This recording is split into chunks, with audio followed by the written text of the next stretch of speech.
విజయవాడలో అంబేద్కర్ విగ్రహం వద్ద ఉన్న వైఎస్ జగన్ అక్షరాలను తొలగించడంపై వైసీపీ సీరియస్ గా తీసుకుంది. ఈ చర్యకు వ్యతిరేకంగా నందిగామలో మాజీ ఎమ్మెల్యే జగన్మోహన్ రావు క్రొవ్వొత్తుల ర్యాలీ నిర్వహించారు. రాష్ట్రంలో రెడ్ బుక్ రాజ్యాంగం నడుస్తోందన్నారు. బాబు పాలనలో జరుగుతున్న హత్యలు ప్రజలను భయభ్రాంతులకు గురి చేస్తున్నాయన్నారు జగన్మోహన్ రావు.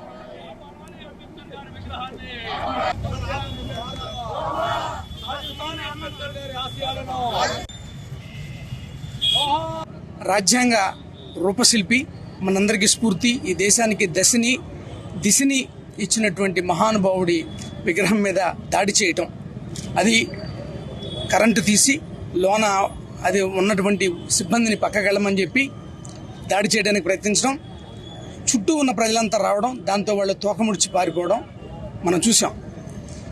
ఇలాంటి సంఘటనలు ఎందుకు జరుగుతున్నాయో మనకు తెలుసు కదా. ఎందుకంటే ఈ రాష్ట్రంలో భారతదేశ రాజ్యాంగం కాదు నడుస్తుంది, రెడ్ బుక్ రాజ్యాంగం నడుస్తోంది. ఏ బుక్ రాజ్యాంగం? రెడ్ బుక్ రాజ్యాంగం నడుస్తోంది. ఈ ప్రభుత్వం ఈవీఎం ప్రభుత్వం. ఈవీఎం అంటే ఎంట్రాప్మెంట్, ఉచ్చివేయటం, మోసగించటం. ప్రజలకి 18 సంవత్సరాలకే నేను 1500 ఇస్తాను, ఎంతమంది ఉంటే అంతమందికి అమ్మఒడి ఇస్తాను, 50 సంవత్సరాలకే పెన్షన్ ఇస్తాను, ఇట్లా అలవి కాని హామీలు ఇచ్చి ప్రజల్ని ఉచ్చులోకి లాగి ఈవేళ గెలిచిన తర్వాత ఏం చేస్తున్నారు? ఈ అయిపోయింది కదా, నెక్స్ట్ ఉన్నది ఏంటి? వి అంటే వైలెన్స్. మొత్తం రాష్ట్రంలో చూస్తున్నారు కదా. 2019లో వైఎస్ఆర్ కాంగ్రెస్ పార్టీ గెలిచింది. ఇలాంటి చర్యలు ఉన్నాయా? ఇలాంటి చర్యలు చూసాం కదా.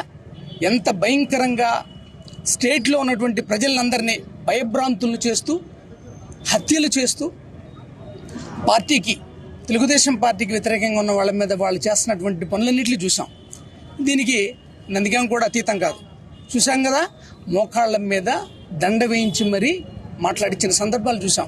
సో రెండోది వైలెన్స్, వాళ్ళు అనుకున్న విధంగా వైలెన్స్.